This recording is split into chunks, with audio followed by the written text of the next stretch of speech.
Hola a todos. Hoy exploraremos un escalofriante misterio que mantuvo en vilo a toda una comunidad durante casi medio siglo. Se trata del caso de una niña que acudió a su escuela dominical como cualquier otro domingo, pero nunca regresó a casa. A pesar de los incansables esfuerzos de la policía y la movilización de cientos de voluntarios, su paradero siguió siendo un enigma durante 48 largos años. Sin embargo, un giro inesperado en la historia permitió, por fin, revelar la impactante verdad detrás de su desaparición. Gretchen Harrington llegó al mundo el 13 de junio de 1967 en Pensilvania. Era la menor de 3 hermanas y, poco después de su nacimiento, su familia decidió mudarse a la apacible localidad de Bullock. Su padre, un hombre de fe y pastor de profesión, encontró empleo en la iglesia del pueblo. Desde el primer momento, Gretchen se sintió feliz en su nuevo hogar. La tranquilidad del lugar y la calidez de sus habitantes hicieron que se adaptara rápidamente, encontrando en sus hermanas y nuevos amigos la compañía perfecta para pasar largas jornadas al aire libre. La ciudad de Broal se caracterizaba por su entorno seguro, lo que permitía que los niños disfrutaran de su infancia sin preocupaciones. La naturaleza exuberante y el fuerte sentido de comunidad hacían de este rincón un auténtico paraíso para los más pequeños. Criada en un hogar profundamente religioso, Gretchen no solo participaba activamente en la iglesia de su padre, sino que también destacaba en la escuela dominical, donde su rendimiento académico era impecable. Pero su historia dio un giro inesperado el 15 de agosto de 1975. Aquella mañana, con tan solo 8 años, Gretchen salió de casa con la inocencia propia de su edad, sin imaginar que ese día marcaría el inicio de uno de los misterios más inquietantes de la historia de su comunidad. La emoción llenaba el hogar de los Harrington. La familia entera aguardaba con impaciencia el regreso de la madre de Gretchen, quien acababa de dar a luz a una nueva integrante del hogar. Gretchen estaba ansiosa por quedarse en casa y ser una de las primeras en recibir a su hermana recién nacida. Pero su padre, comprometido con su educación religiosa, le insistió en que no debía faltar a la escuela dominical si quería mantener su impecable récord académico. Con algo de resignación, la niña aceptó el consejo paterno, tomó su Biblia y salió rumbo a la iglesia. Por lo general, Gretchen hacía ese trayecto en compañía de sus hermanas mayores, pero aquella mañana ninguna de ellas la acompañó, pues decidieron quedarse en casa. A pesar de ello, la niña no tenía miedo de caminar sola. Después de todo, la iglesia quedaba a menos de 1 milla de distancia, lo que significaba un tranquilo recorrido de apenas 8 minutos. Las clases en la escuela dominical seguían una estructura bien organizada. Primero, todos los niños se congregaban en la iglesia de la Trinidad, donde participaban en las primeras actividades del día. Luego, tras aproximadamente 1 hora y media de lecciones, algunos de los pequeños se dirigían a la iglesia donde el padre de Gretchen oficiaba como pastor para continuar con la segunda parte del aprendizaje. Sin embargo, cuando el reloj marcó las 11:30 de la mañana, algo inesperado sucedió. El corazón de su padre se llenó de angustia en cuanto notó la ausencia de Gretchen. Sin perder tiempo, le pidió a David que llamara a la policía y salió desesperado en su automóvil a recorrer la ruta que conectaba ambas iglesias. Examinó minuciosamente cada calle cercana con la esperanza de encontrar algún indicio de su hija, pero no había ni rastro de ella. En su desesperación, contactó a los padres de las amigas de Gretchen, creyendo que tal vez había decidido hacerles una visita improvisada. Sin embargo, todas ellas estaban en casa o en la iglesia, y su mejor amiga, la hija de David, tampoco la había visto en ningún momento del día. La policía actuó con rapidez. A medida que la noticia de la desaparición de Gretchen se difundía por el pueblo, la comunidad entera se movilizó. Cientos de voluntarios se sumaron a la búsqueda, ya que prácticamente todos conocían a su padre por ser el pastor de la iglesia local. Para ellos, ayudar en ese momento era una obligación moral. Los esfuerzos por encontrar a Gretchen se intensificaron. La policía, junto con los voluntarios, recorrió cada rincón del pueblo y luego expandió la búsqueda a las zonas boscosas cercanas y a la orilla del río. Incluso se desplegó un helicóptero para rastrear el área desde el aire, pero a pesar de la exhaustiva exploración, la niña parecía haber desaparecido sin dejar rastro. La búsqueda continuó durante toda la noche y, al amanecer, más personas se unieron a la causa. La policía imprimió volantes con la fotografía de Gretchen y los detalles de su desaparición, distribuyéndolos por las carreteras y entregándolos a los conductores en un intento desesperado de obtener alguna pista. Sin embargo, el esfuerzo conjunto de toda la comunidad no dio frutos. La policía no solo no logró encontrar a Gretchen, sino que tampoco pudo esclarecer qué había sucedido con ella. Tras días de rastreo incesante, no surgió ninguna pista relevante. La desaparición de Gretchen fue un golpe devastador para el pueblo. Hasta ese momento, los padres permitían que sus hijos salieran a jugar sin preocupaciones, confiando en la seguridad de su comunidad. Pero este terrible acontecimiento cambió todo, sembrando el miedo y la incertidumbre en un lugar donde nunca antes se había vivido algo semejante. Los niños de la comunidad solían disfrutar de una libertad que ahora parecía un recuerdo lejano. Pasaban horas explorando el bosque, correteando entre los árboles y nadando en el río sin que sus padres sintieran la necesidad de vigilarlos constantemente. Pero la desaparición de Gretchen cambió todo. Ahora, el miedo se había instalado en cada hogar, y la incertidumbre sobre lo que le había sucedido solo hacía que la angustia creciera.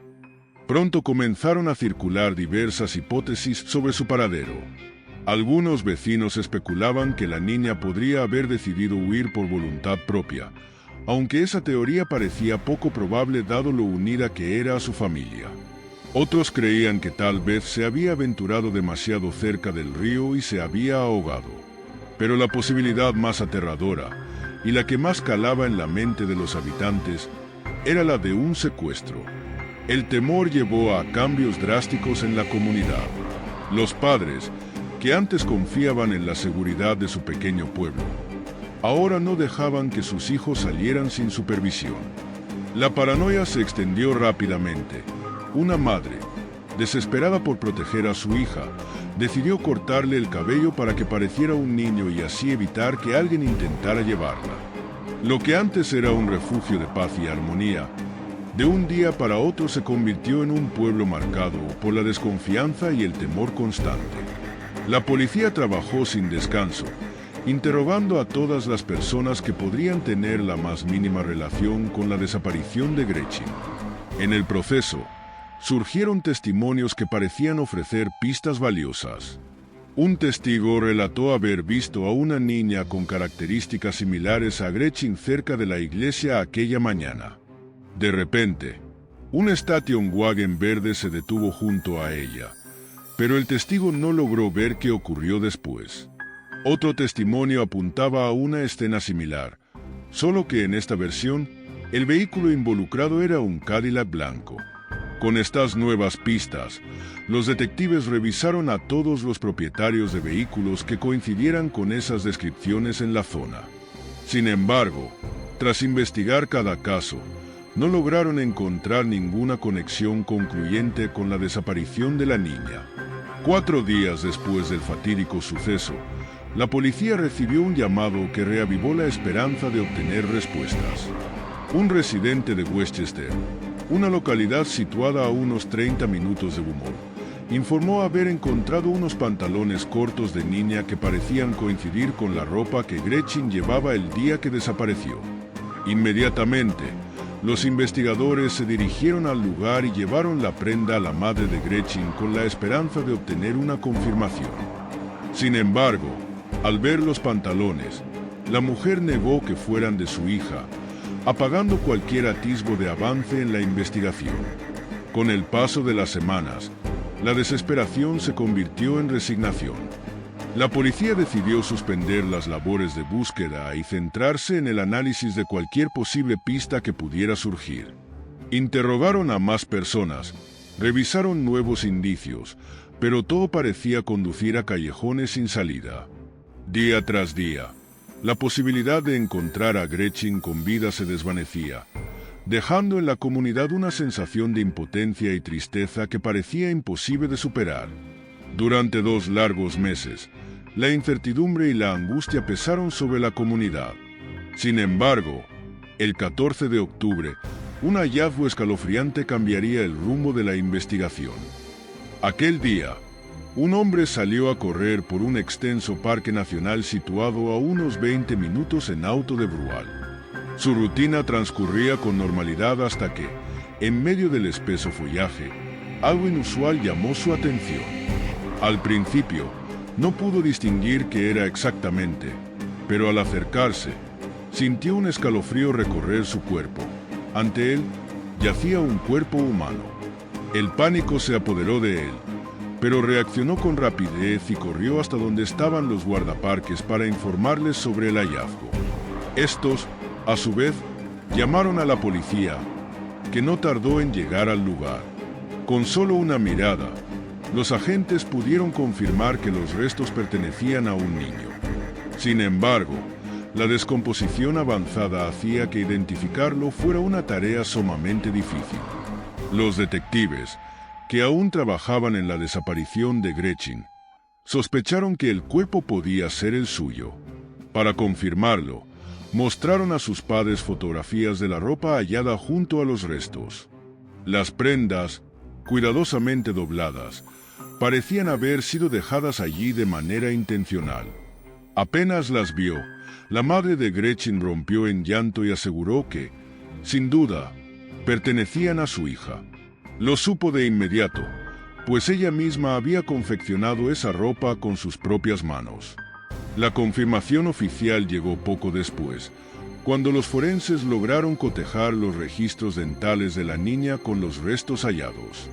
No había dudas, Gretchen había sido encontrada, pero la revelación no trajo consuelo, sino horror. Los expertos determinaron que la causa de su muerte habían sido múltiples y brutales golpes en la cabeza. El caso, que hasta entonces se manejaba como una desaparición, fue reclasificado como un homicidio. El avanzado estado de descomposición del cuerpo imposibilitó la obtención de más detalles. No se pudo determinar si Gretchen había sido víctima de abuso sexual. Para empeorar la situación, la ciencia forense de la época no contaba con análisis de ADN, lo que significaba que los investigadores no tenían una forma clara de rastrear al responsable.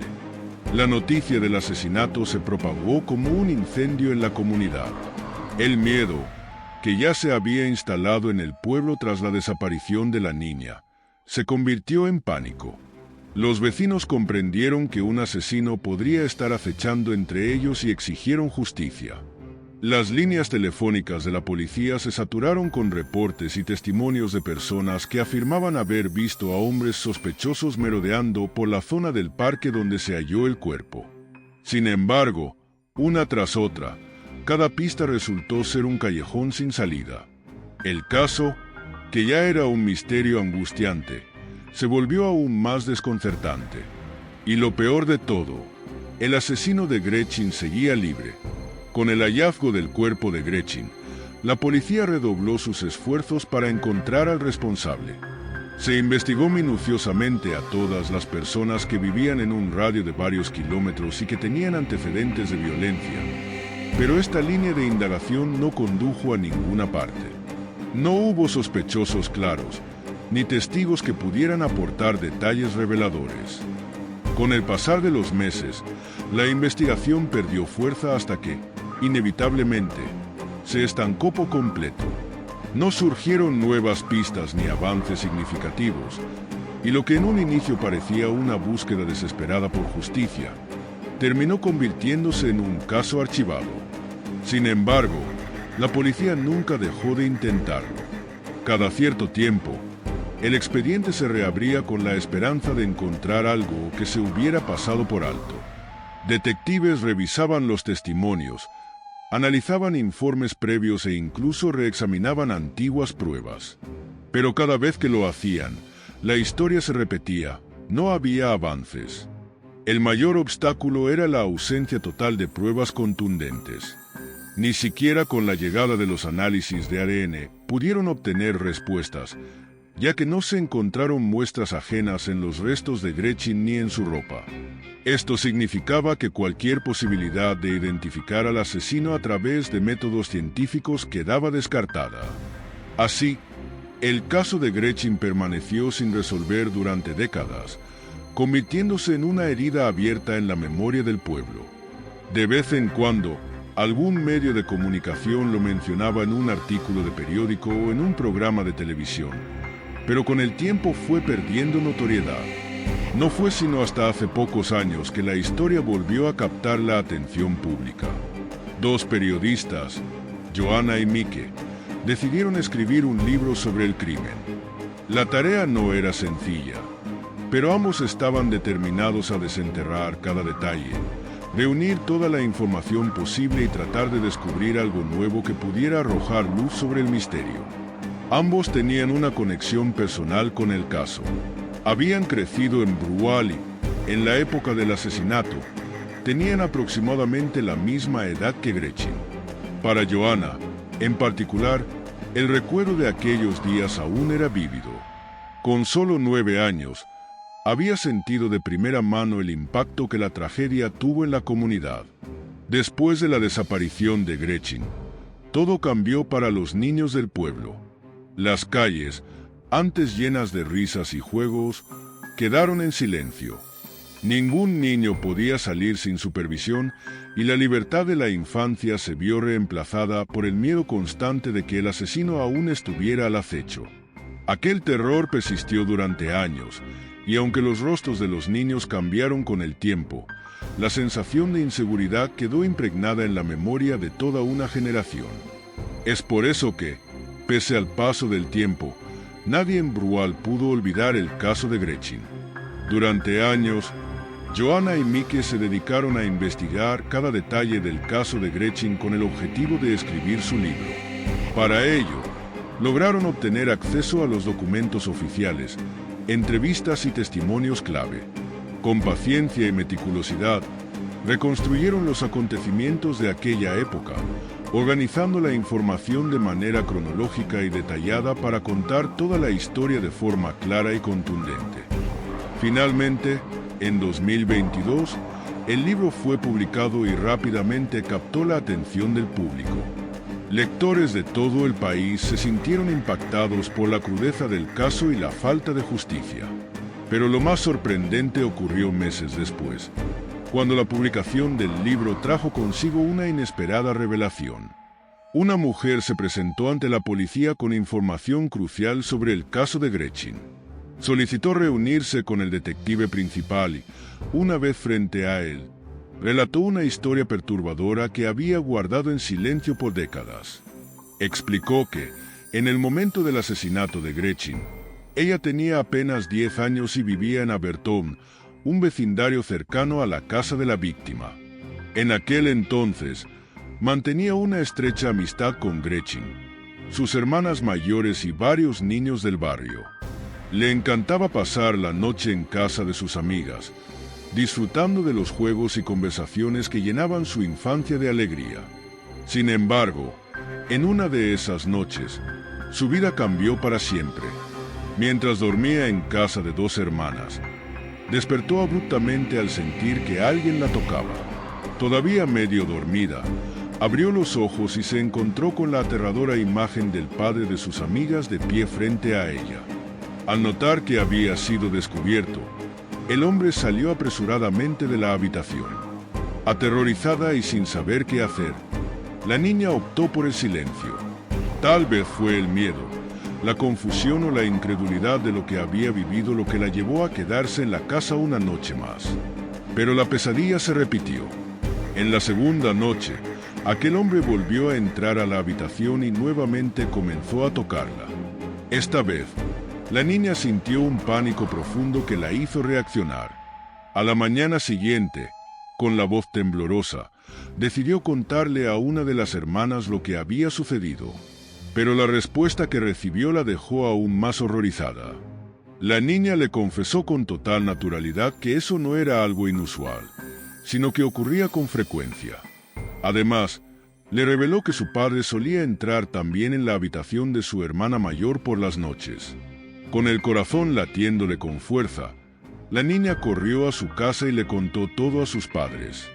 Sin embargo, en vez de acudir a la policía, en lugar de denunciar lo ocurrido, los padres de la niña simplemente le prohibieron volver a visitar la casa de su amiga. No dieron explicaciones ni buscaron justicia. Solo cerraron la puerta a esa parte de su vida y esperaron que nada más sucediera. Lo más inquietante es que todo esto ocurrió tan solo una semana antes de la desaparición de Gretchen. Años después, cuando la mujer finalmente decidió romper el silencio, su testimonio estremeció a los detectives. Con un tono serio y una mirada cargada de recuerdos dolorosos, reveló el nombre del hombre que había protagonizado esos episodios aterradores: David Zandstra.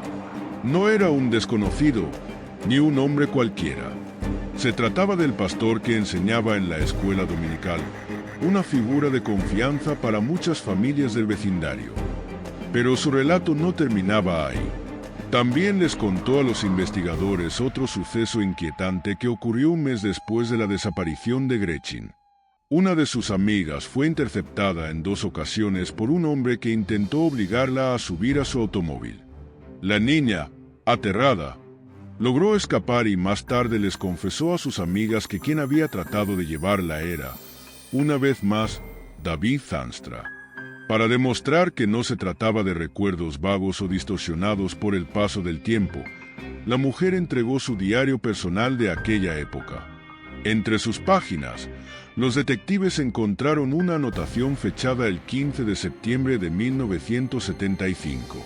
En ella, la niña escribió sobre su amiga y su profundo temor. Relató cómo la pequeña le rogó que guardara el secreto, pues estaba convencida de que David Zandstra podría hacerle daño si se enteraba de que había hablado. Esta revelación llevó a la policía a reabrir de inmediato la investigación. Al revisar nuevamente los archivos del caso, los detectives encontraron varias pistas que, aunque en su momento parecieron triviales, ahora adquirían un nuevo significado. Entre ellas, un detalle que resultaba perturbador. David Zandstra no solo fue quien reportó la desaparición de Gretchen, sino que también proporcionó a la policía una descripción sorprendentemente precisa de la ropa que llevaba la niña el día que desapareció. Según sus palabras, Gretchen vestía unos pantalones cortos azul oscuro con cierre frontal y bolsillos sin cremalleras ni botones. Esta información encendió las alarmas entre los investigadores, pues solo alguien con un conocimiento íntimo de la niña podría haber descrito su vestimenta con tanta exactitud. Así, lo que alguna vez parecía un callejón sin salida se transformó en una nueva pista que podría, por fin, revelar la verdad detrás del caso de Gretchen. Durante su testimonio, David Zandstra hizo una afirmación que pronto despertó sospechas. Describió con precisión la vestimenta de Gretchen el día que desapareció. Aseguró que la niña llevaba una blusa blanca y el cabello recogido en trenzas, pero al mismo tiempo insistió en que no la había visto en ningún momento. Esta contradicción hizo que los investigadores se formularan una pregunta clave. Si realmente no la había visto, ¿cómo podía saber exactamente qué ropa llevaba? El desconcierto creció cuando se confirmó que, efectivamente, Gretchen vestía esa misma ropa cuando su cuerpo fue encontrado. Esto sugería que David tenía información que no debería haber conocido, a menos que hubiera estado con la niña ese día. A medida que la investigación avanzaba, los detectives encontraron otra anomalía preocupante. Las clases de la escuela dominical, que normalmente comenzaban puntualmente, ese día empezaron con un retraso de aproximadamente 50 minutos. El motivo era que Zandstra no había llegado a la iglesia a la hora acostumbrada. Al analizar este dato, surgió una escalofriante posibilidad. Aquel retraso le habría dado el tiempo necesario para secuestrar a Gretchen, llevarla a otro lugar, asesinarla, deshacerse de su cuerpo en el parque y luego regresar a la iglesia para dar su clase como si nada hubiera ocurrido. Las contradicciones no terminaban ahí. En su testimonio, ofrecido poco después de la desaparición de Gretchen, Thanstra explicó que, después de las clases de la escuela dominical, llevó a algunos niños en su camioneta hasta la iglesia del padre de la niña. Sostuvo con firmeza que no la había visto en toda la mañana y que solo notó su ausencia cuando el padre de Gretchen mencionó que no estaba. Otro hecho que llamó la atención de los investigadores fue que, apenas unos meses después de la desaparición de la niña, David Thanstra se mudó con su esposa y sus 3 hijos a otro estado. Era un cambio repentino y sospechoso, como si estuviera tratando de alejarse de algo. Además, había un detalle más que no pasó desapercibido para los detectives. Thanstra era dueño de varios vehículos, y entre ellos se encontraba una camioneta Station Wagon de color verde. Este dato coincidía con el testimonio de un testigo que, el día en que Gretchen desapareció, vio un vehículo similar acercándose a una niña cerca de la iglesia. Con todas estas piezas de información en sus manos, los detectives sintieron que finalmente estaban cerca de la verdad. La acumulación de indicios apuntaba a un solo hombre, David Thanstra. Para confirmar sus sospechas, decidieron enfrentarlo directamente. En ese momento, Thanstra tenía 83 años y vivía en Georgia. Sin perder tiempo, los investigadores emprendieron el viaje. El 17 de julio de 2023, finalmente llegaron a su destino con la esperanza de obtener las respuestas que habían estado buscando durante décadas. Thanstra fue llevado a la estación de policía, donde los detectives comenzaron a interrogarlo. Al darse cuenta de que lo consideraban sospechoso de un asesinato, intentó negar todas las acusaciones, exigiendo saber qué pruebas tenían en su contra. Los investigadores le revelaron que contaban con el testimonio de una mujer que afirmaba haber sido tocada de manera inapropiada durante una noche en su casa, además de relatos sobre presuntos abusos hacia sus propias hijas. Esta revelación dejó a David completamente impactado. Al comprender que sus secretos más oscuros habían salido a la luz, su actitud cambió radicalmente. Dejó de negar los hechos y, casi 5 décadas después del crimen, decidió confesar. Según su declaración, aquel día había manejado hasta la iglesia del padre de Gretchen en su Station Wagon verde. Al ver a la niña saliendo de su casa, esperó el momento adecuado, se acercó a ella y le ofreció llevarla en su auto. Gretchen, quien conocía a David debido a la amistad entre sus familias y porque asistía a sus clases de la escuela dominical, aceptó sin sospechar nada. Sin embargo, en lugar de dirigirse a la iglesia, Thanstra la llevó a una zona apartada de un parque. Allí, le ordenó que se desvistiera, pero ella se negó y expresó su deseo de regresar a casa. Enfurecido, David la golpeó repetidamente en la cabeza hasta que perdió el conocimiento. Luego, la desvistió, abusó de ella y la trasladó a otro parque. Al no detectarle signos de vida, ocultó su cuerpo entre los arbustos, cubriéndolo con ramas. Después de cometer este horrendo crimen, Thanstra regresó a la iglesia para continuar con sus responsabilidades como si nada hubiera pasado.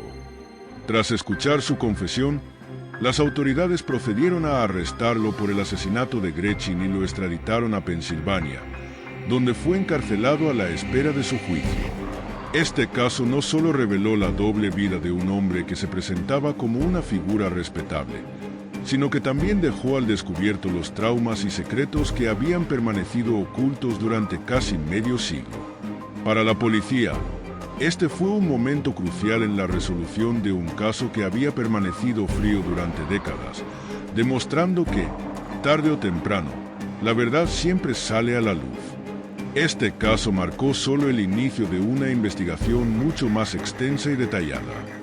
Dado que Thanstra había agredido sexualmente a varias niñas, los investigadores estaban convencidos de que existían más víctimas que aún no habían sido identificadas. La gravedad de la situación aumentaba al considerar que David había ejercido como pastor en numerosas ciudades y estados a lo largo de varias décadas, lo que le brindaba la oportunidad de cometer otros crímenes en diferentes lugares. Durante años, Trabajó estrechamente con niños y gozó de un alto nivel de respeto y confianza en la comunidad, lo que probablemente le permitió actuar sin levantar sospechas. Sin embargo, ahora que su verdadera naturaleza había sido expuesta, las autoridades decidieron tomar una muestra de su ADN para compararlo con otros casos sin resolver. Además, comenzaron a revisar desapariciones no aclaradas de niñas en las áreas donde Thanstra había residido o trabajado. Pronto, los investigadores encontraron una posible conexión con el caso de Amanda Campbell, una niña de 4 años que desapareció en California en 1991. Al igual que Gretchen, Amanda salió de su casa en un vecindario tranquilo y nunca más fue vista. En ese momento, Thanstra se desempeñaba como pastor en la misma zona donde ocurrió la desaparición. Aunque aún no hay pruebas concretas que lo vinculen directamente con este caso, la policía ha señalado que existen similitudes preocupantes entre la desaparición de Amanda y el secuestro y asesinato de Gretchen. Estas coincidencias han llevado a los investigadores a considerar seriamente la posibilidad de que David estuviera involucrado en ambos crímenes. Actualmente, las autoridades continúan examinando su posible participación en otros delitos, especialmente aquellos que involucran a niñas desaparecidas o agresiones sexuales no resueltas. Dado que la investigación está en curso, es probable que en los próximos meses se revele más información sobre su posible implicación en otros casos. Mientras tanto, el juicio por el asesinato de Gretchen aún no ha comenzado. Existe la posibilidad de que los abogados de Thanstra intenten retrasar el proceso legal e incluso le aconsejen retractarse de su confesión inicial, lo que podría complicar el caso. Sin embargo, las pruebas acumuladas, junto con su propia declaración, representan un desafío significativo para su defensa. Este caso no solo ha expuesto los crímenes de un hombre que abusó de su posición de confianza, sino que también ha resaltado la importancia de revisar casos antiguos con nuevas tecnologías y perspectivas para hacer justicia a las víctimas y sus familias. El proceso judicial en este caso podría extenderse durante varios años debido a su complejidad y a los posibles recursos legales que los abogados defensores podrían presentar. Además, considerando la edad avanzada de David Thanstra, existe la posibilidad de que no llegue a vivir lo suficiente para escuchar el veredicto final. Esto plantea un dilema tanto para la justicia como para las familias de las víctimas, quienes han esperado décadas para obtener respuestas y un cierre emocional. Este caso ha generado un gran interés público, ya que no solo involucra a un hombre que ocupaba una posición de respeto en la comunidad, sino que también ha sacado a la luz crímenes que permanecieron ocultos durante mucho tiempo. Si tienes alguna opinión o reflexión sobre esta historia, no dudes en compartirla en la sección de comentarios. Además, si te ha parecido interesante o impactante, te invitamos a darle al botón de me gusta y a suscribirte para no perderte ninguna actualización sobre este u otros casos similares. Tu apoyo y participación son fundamentales para mantener viva la discusión y para que estas historias no caigan en el olvido. Gracias por seguirnos y por ser parte de esta comunidad.